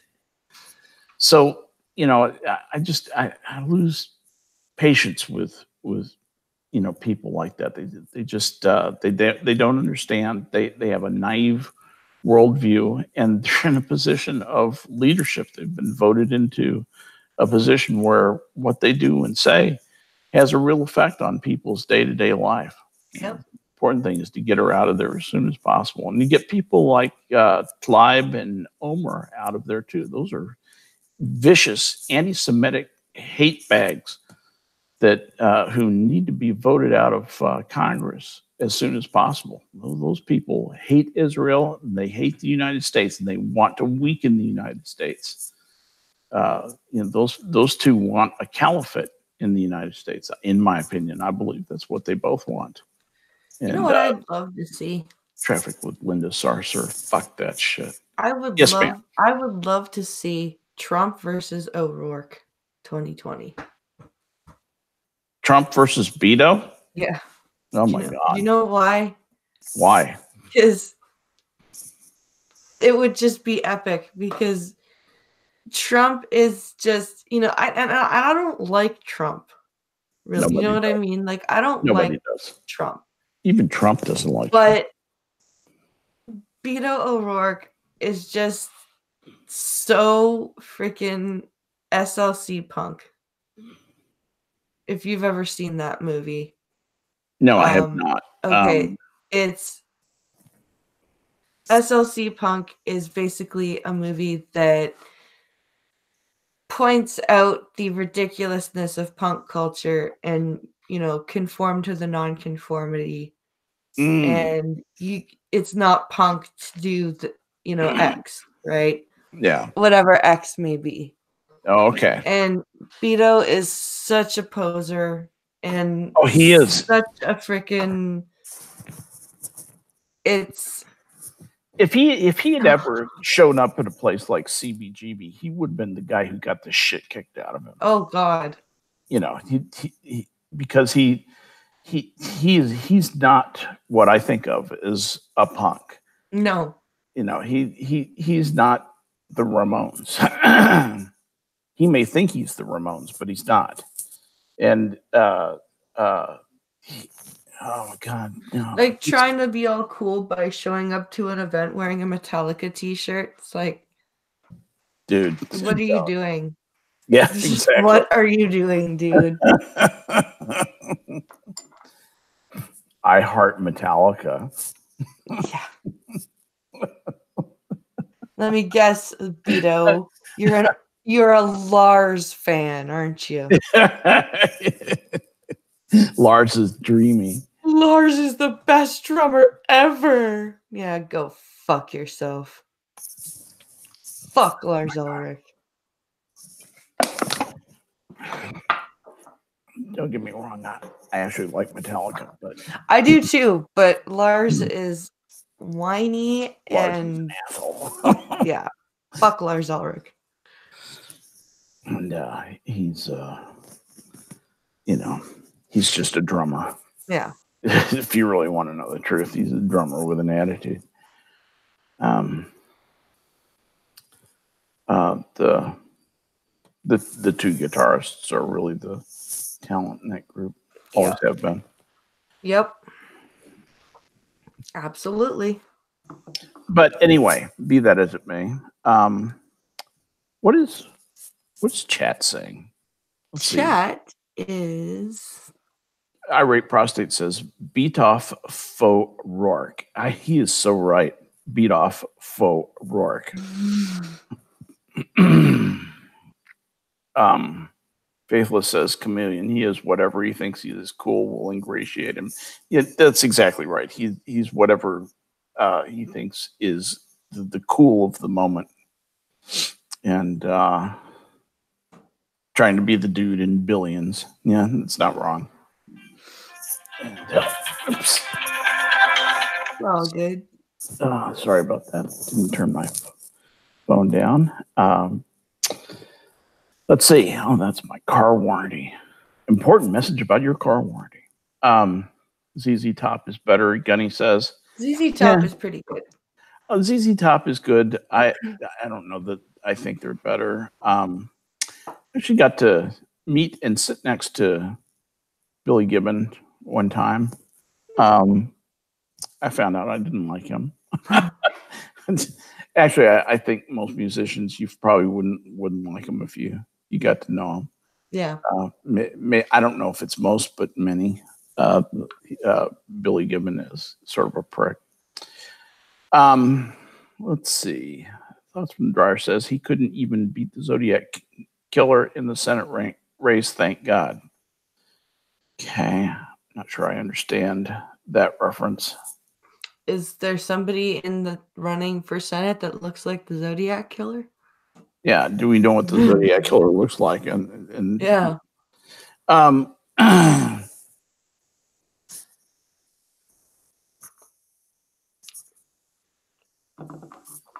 Let's see.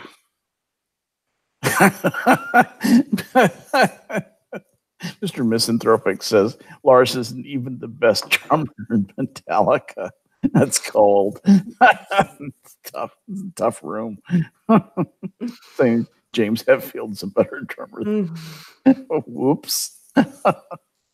Okay. I pay it. Faithless says I pay no attention to celebrities unless they somehow make their way into major news. Yeah, I'm not a celebrity worshiper either. I tended to be a little bit earlier on, but you find out. I used to be when I was a little kid, like younger. Yeah. There are some people still who, if I met them, I would have to work really hard. Yeah. Not to freak out. Like if I were to meet, say, Patrick Stewart or let's, if I say, Patrick Stewart or Rob Zombie or, David Draymond from Disturbed. I would have a hard time. You'd make squealing sounds? I would have a hard time not making squealing sounds, yes. Okay. Or Bruce Campbell too. If I met Bruce Campbell, I would have a very difficult time containing myself. However, I have to, you got to keep in mind that if you do that, like they don't appreciate that because they're just people. Yeah. Yeah, they are just people. It's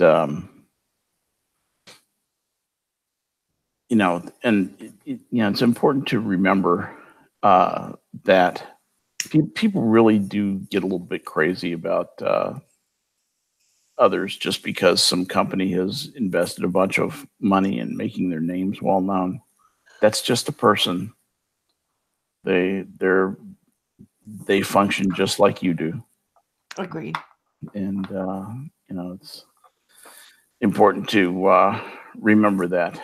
But going back to Discord, because I wanted to get to a couple more of these things that were going in. Did you see this about New York County bans unvaccinated kids from public over measles? Rockland County has declared a state of emergency and banned children who are unvaccinated against the measles from public places after a local outbreak entered its 26th week. Oh, real quick, Ted Cruz was the Zodiac Killer reference. Duh. Oh, okay. So Ted Cruz is actually the Zodiac Killer? I didn't realize that. I mean, I can accept that. That's fine. I'm down with that. I didn't realize that he was. When was that established? I don't know. It's probably a visual thing. Yeah. I don't know. But in Rockland County? Yeah, this is in Rockland County, New York. And they have declared measles state of emergency, and they've banned unvaccinated minors from public spaces. We believe this to be the first such effort of this kind nationally, and the circumstances we face here clearly call for that, a county executive has said.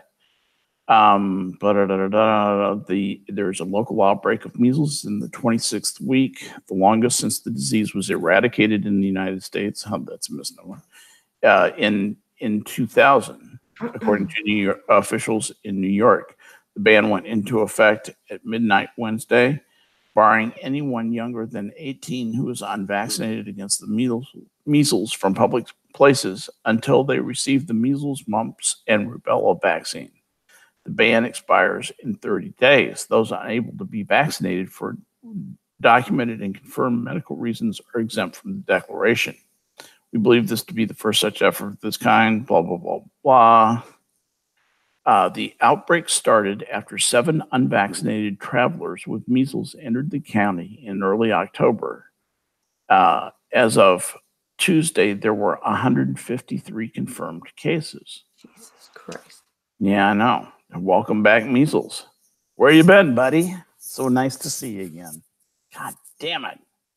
You know, What if you the like measles, you're going to love smallpox. What is wrong with people? Tetanus, typhus, polio. Come on back. Come on down. Officials had previously asked students who are unvaccinated not to attend school. Still, they said county officials have been met with pockets of resistance from people unwilling to comply with health department advice, and this played a part in the decision to enact a ban. Let's see. Anyone found in violation could face 6 months in jail and or a $500 fine. Really? Yep. Good. Measles is highly contagious. Young children, the immunocompromised, and non-immune pregnant women are at highest risk for severe complications. Measles is transmitted by airborne particles, droplets, and direct contact with the respiratory secretions of an infected person. Measles typically presents in adults and children as acute viral illness characterized by fever and generalized rash. Then it goes into the symptoms of measles, blah, blah, blah. Okay. And, but basically we've invited measles back into our lives. So well done. Well done.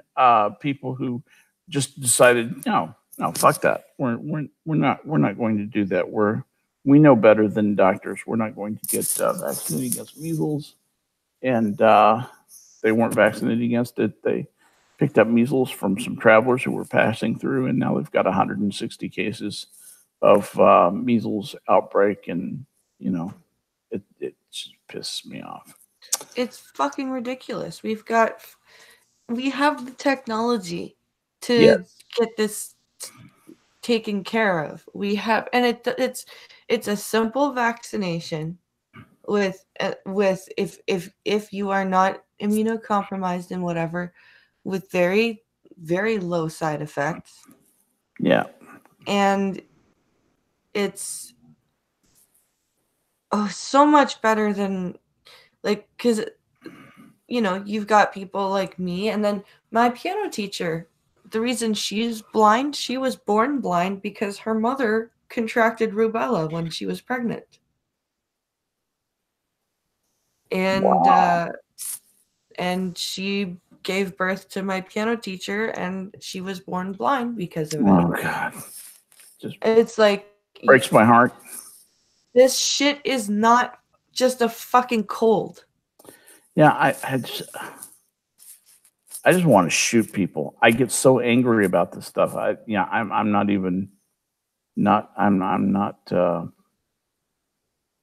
a happy camper. I'm not a happy camper at all. And this There is are why so many. Like, I get so angry with, and me and Piccolo, we argue with our real life friend all the time about this.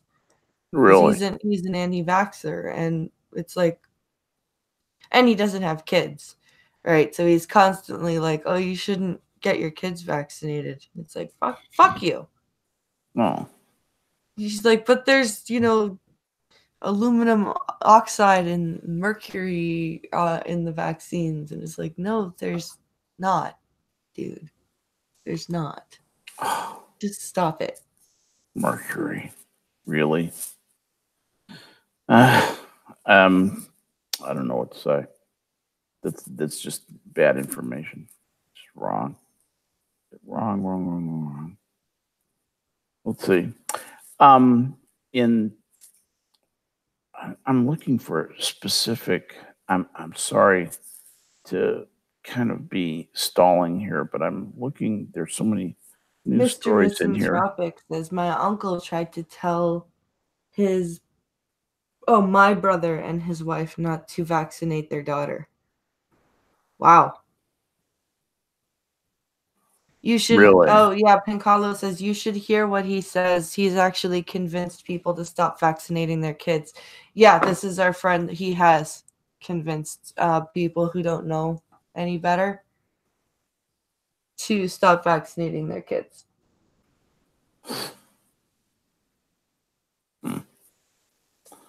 Let's see.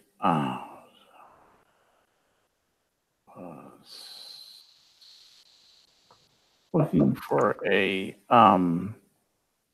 Oh, there was a specific story that caught your eye? yeah, there's something I'm looking for, and it has to do with the fact that, and I'm just going to, if I can't find it exactly, then I'm just going to do it from memory because I can remember most of it, and that is that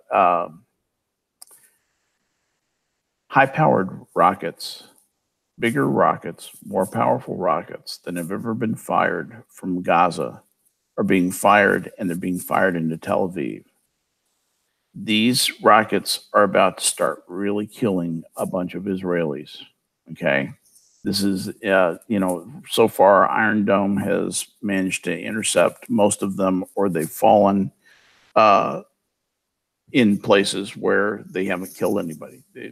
I saw where they killed 4 dogs day before yesterday, and they fell into somebody's backyard and killed the family dogs basically. But they didn't kill haven't killed any people yet, but they're going to kill some people. The Israelis, for their part, are surgically going in and targeting only the headquarters, the Hamas headquarters, because this is Hamas who's doing this. And Hamas is putting out these bullshit press releases like, it was a mistake, we didn't mean to fire on Tel Aviv. What bullshit is that? That's total bullshit. So, but what is going to happen at some point is they're going to say, look, don't do this one more time. If you do this one more time, we're going to have a more generalized strike, and we are going to bring real pain. You think you've seen pain, you don't know what pain is in Gaza. We're going to fucking. I have to say, Israel is being incredibly patient. Oh, they have for years now. They have for years. It's almost to the point where they've been too patient for too long, and the world now, it is artificially expecting that, and they shouldn't. Israel has every right in the world to fucking take them out, and as far as I'm concerned, they have every right to kill every man, woman, and child in Gaza. As far as I'm concerned, they have every right in the world to nuke them. And they would be, yes, they'd be killing a lot of innocent people. Of course they would. And it would be a horrible slaughter. And it would be something that would be, a terrible stain on everything. But it would also serve as a lesson, just saying that, look, there's a point where you can't push past us. And you can't, we are a sovereign country. Israel is a sovereign country. You can't fucking do this. You can't kill our people. And you can't treat us as less than human. And that's what the UN does. It says, Jews, not really human. If they get killed, it's not really a bad thing. It's kind of a good thing. Hitler wasn't, it's on the right track. Really? Kind of. Killing all the Jews, he didn't quite get it all done. It wouldn't have been a bad thing. It would have solved a lot of problems because Jews aren't good. And that's kind of the UN's take on them, because Islam hates Jews. They hate Jews with a purple passion. And so the Jews have to protect themselves. They are their own only protectors.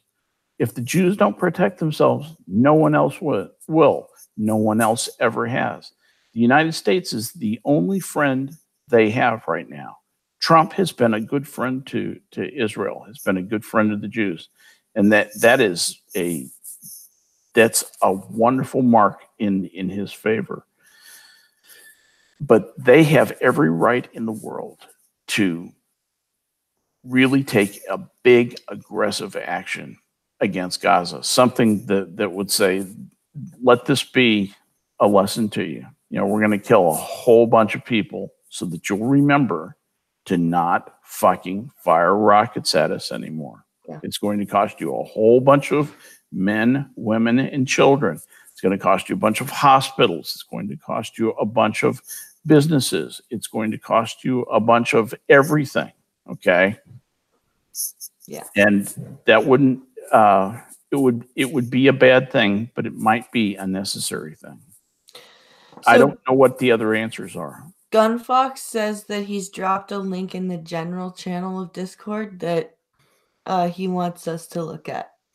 All right. I'm headed there right now. And it's, hold on. Alert.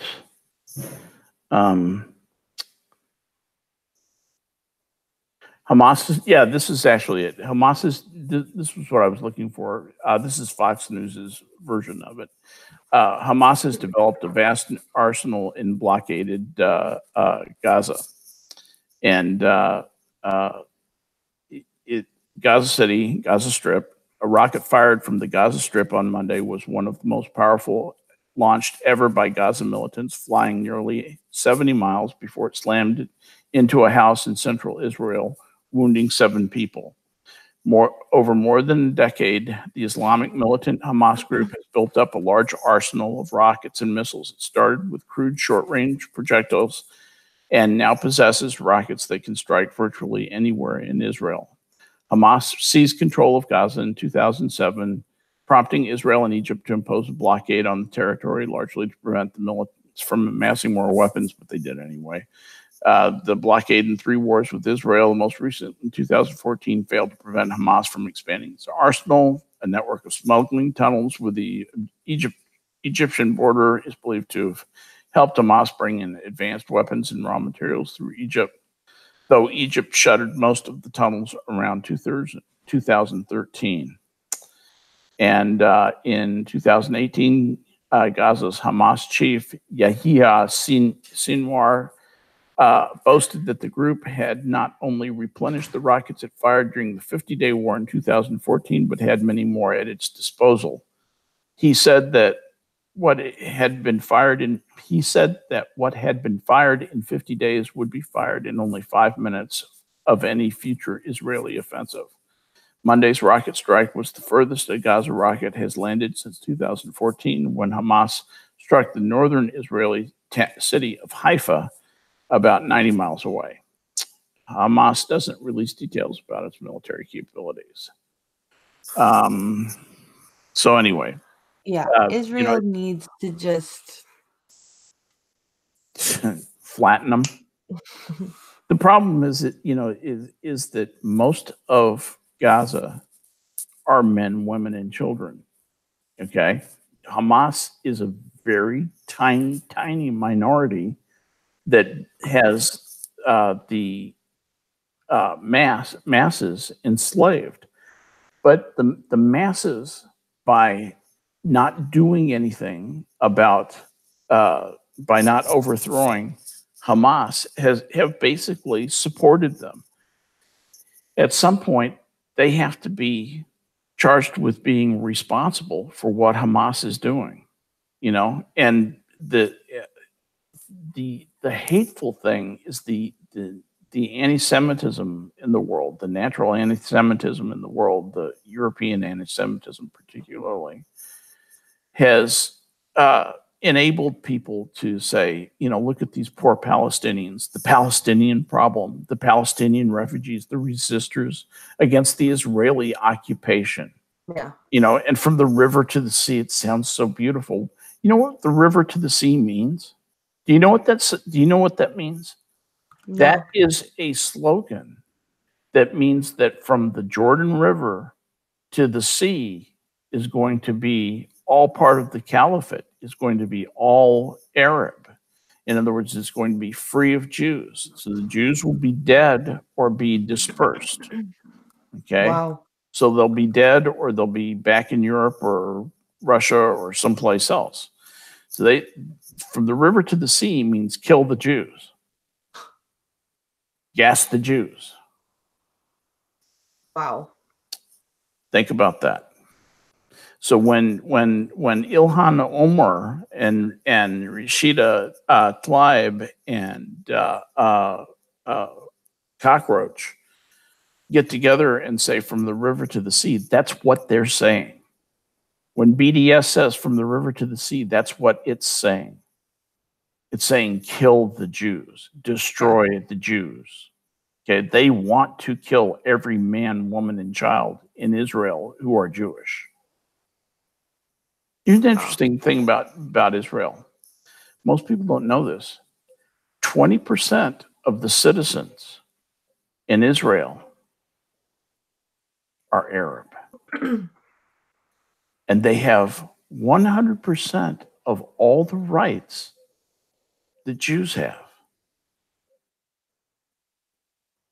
This whole thing is just. It's on its head. Yeah. The way that the world perceives it is completely different than the way that it is. That's why I am so loud and, on it, so militant about it on Twitter. Yeah. That's why I'm a member of all those groups, all those pro-Israeli groups, because I want to get that message out there. I want people to understand what an injustice is being done against Israel. I want people to understand how evil these pro-Palestinian groups are, how evil Hamas and the PLO are, how evil ISIS and ISIL really are. People think, well, ISIS, ISIL, they're just, they're evil. They're as evil can be. I want people to understand that fundamentalist Islam itself is evil. It is evil. Anything that mutilates young women against their will, anything that kills people who don't convert to Islam, you convert at the point of a sword, that's an evil religion. That's wrong and it's bad. And it has no place in modern society. So there. Anyway, sorry, rant over. I'll be okay now. Islam is heresy, says Gunfox. Yeah. Islam is bullshit. Islam is truly evil, says Mr. Misanthropic. Yeah. I mean, I don't want to be offensive or anything, but Islam was invented by a pedophile warlord who, a pervert son of a bitch, murderer. Yeah. But other than that, he's a great guy. He's a great guy. Blind Girl says, my brother sent me uncensored footage of beheadings. It's bad. ISIS bad. Oh, I have some uncensored stuff of beheadings, and that is just, it's straight out of the 12th century. I mean, we don't need that. We don't need to live that way anymore. It never has to be that way. No. Again, we don't ever have to do that. We can move on. We're better than that. We are better than that. Agreed. Anyway, God, has it been 2 hours? Holy shit. It has. And chat, do you have any last words, chat, before we end? Before we die. Oh, wait a minute. What? What down here? Oh, there we are. I'm looking for chat. There we are. Okay. Let's see. Mr. Misanthropic, Islam is just as much a political ideology as a religion. That's absolutely right. It's a complete social system. That's a good point. And it's truly evil. I agree. It's heresy. I agree. My brother sent me live footage. Yep. Uncensored beheadings. That's bad. ISIS is bad. Agreed. Yeah. I've done it. I've gotten both you and Skep triggered with the news, says Gunfox. Yeah. Way to go, Gun. Mission accomplished. Mission accomplished. You got us ranting. Let's see. Are we better? Look who's getting elected here at AOC than Omar. You know, the thing is, we have free elections here, and we have pockets of stupidity in America. I don't know that we're crazy across the board, as bad as they are. The difference that we have here is that we have the ability in Canada and in the US to call out those pockets of stupid. Exactly. Because they don't. Those pockets of stupid probably started out really small in the Middle East, because there was a time in the time of Alexander the Great when he conquered the Middle East. He brought back a lot of information and knowledge to Greece and Macedonia. Oh, yeah. There was a time that the Middle East had knowledge. But Absolutely. nobody was allowed to challenge the stupid. And that's a problem that is still continuing. And if we go the way of, what the EU is doing with the internet, we're running out of ways to call out the stupid. The internet's the biggest way to do that. No doubt.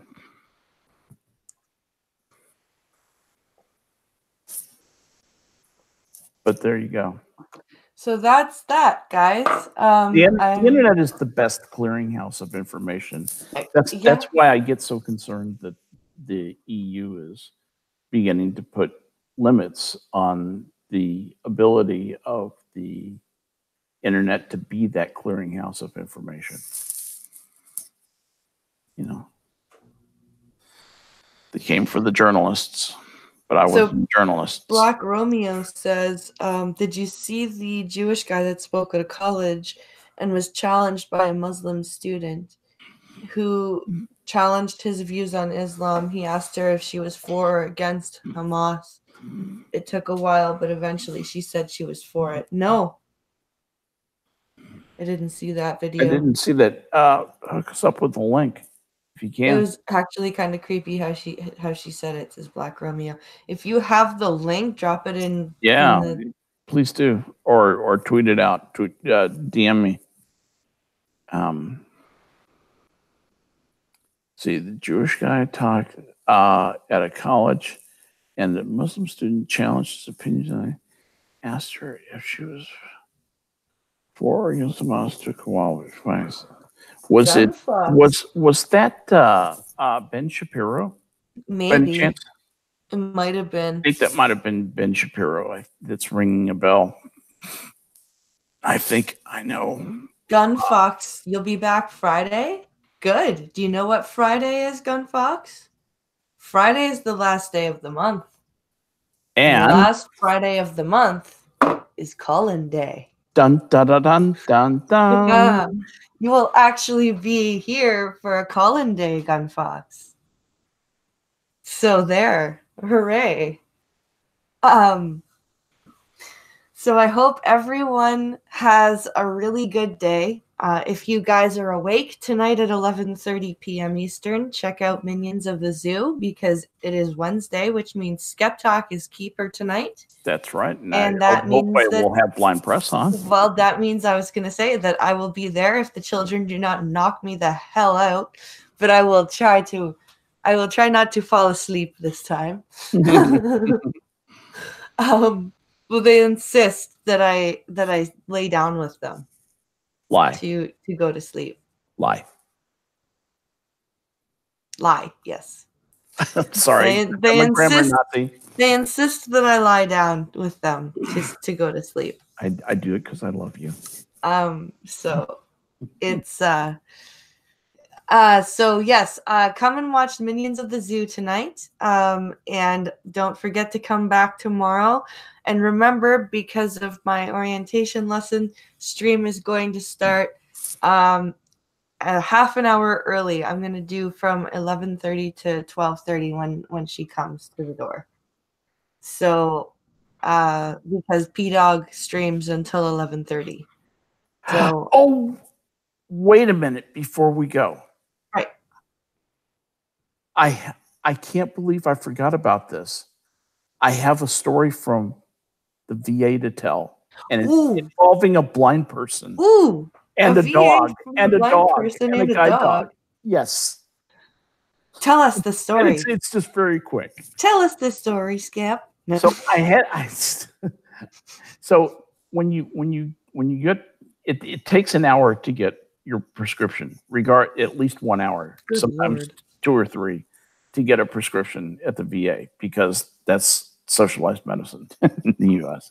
And so and basically the way it works, you log into a kiosk, and that gets you a number that's your number, that's your position, that is the line to stand in line to get in line. Okay, when your number comes up, then you get to get in line, and that's when you get in line to get to a window, and they may have your prescription ready. Okay. So I'm there, and this guy comes in, and he's got a cane and a dog. He's blind. Yeah. And he's walking over, and he sits down next to him, and I say, "Hi, how's it going?" And veterans are friendly with one another. We talk, it's like being at a VFW hall, Veteran Foreign War Hall. So I'm talking, and all of a sudden his guide dog looks up at me, and then looks at the floor, and vomits everywhere. Oh no! Vomits everywhere. So the guy's got like all kinds of packages, right? So he's holding all kinds of packages. He's got his cane. The dog is sitting in front of now a completely vomit-filled floor. Yeah. Just happily vomiting. The dog is perfectly happy. Most dogs are when they vomit. Absolutely. They're just like, oh shit. Sorry about that. Well, no, the dog is going, hey, look at that. And so that one's green. And I said, your dog just threw up. And he said, oh. He got this kind of worried look on it. And I said, okay, here's what we're going to do. He said, I said, you're going to trust me. I said, hand me your packages. So he handed me his packages, and I helped him up, because it was awkward the way he had to get up. I had to get him up and get him around. The spread of vomit was very wide. Right. And there was just one place on one side where he could step, and I had to guide him. And so I just kind of maneuvered him around to the side, maneuvered his dog over that way. Mm-hmm. But I was thinking about you the whole time that I was doing that. I was thinking, man, I've got to tell blind press about this, that I'm having this experience with a blind guy and a vomiting guide dog. You don't think about this happening with a dog, but dogs do throw up occasionally. And this dog threw up, and it was spectacular and mighty. And I just thought I would pass it on. Anyway, David Horowitz is also the college speaker that we were. Horowitz. Well, anyway, so I got the guy settled in. The dog was happily settled down. I found somebody. We had a wet cleanup crew come out, and they fairly efficiently cleaned it up. And I was talking with them. They said, "Yeah, this happens occasionally. It's not a big deal. Got a whole procedure for it. And, make sure it's cleaned up and sterilized for germs. They actually put down ammonia type cleaning fluid, and did a good job, and we moved on with life. But it just a little bit of interesting slice of life at the VA. Awesome. It took me an hour and 20 minutes to get one prescription. Not awesome. Yeah, that was, well, no, that's actually the shortest it's ever taken. Usually for me, it's about Yeah, 2 for hours. me, if my prescriptions are not filled, because usually I can usually call them in and Yeah. say, hey, I need a refill request. If I don't have any refills, I just go, hey, can you fax my doctor for a refill request? Yes. And then they fax it in, and then if it's not filled, I go and Yes. it takes 10 minutes. Yeah. So Well, no, you just wander around the store and then these, go these, back. these are actually when you've called in the request and you go in, it takes 2 hours. Oh, It still takes Jesus. 2 hours. Yes, it still takes. In fairness, it only usually takes about an hour and a half. Still. Takes about an hour and a half. Yeah. Yep. Anyway, Well, guys, just a little slice of life there. So, anyway, thanks for having me on. It's been great fun. Join us tonight on Minions, and you can hear this great team again. I hope you'll be there, Blinds. I will definitely attempt because I want to be there. I want you to. So I hope everyone has a great day, and I will see you guys tomorrow at 11:30 Eastern, 10:30 Central. Have an awesome day, guys. Bye, everybody. See you later.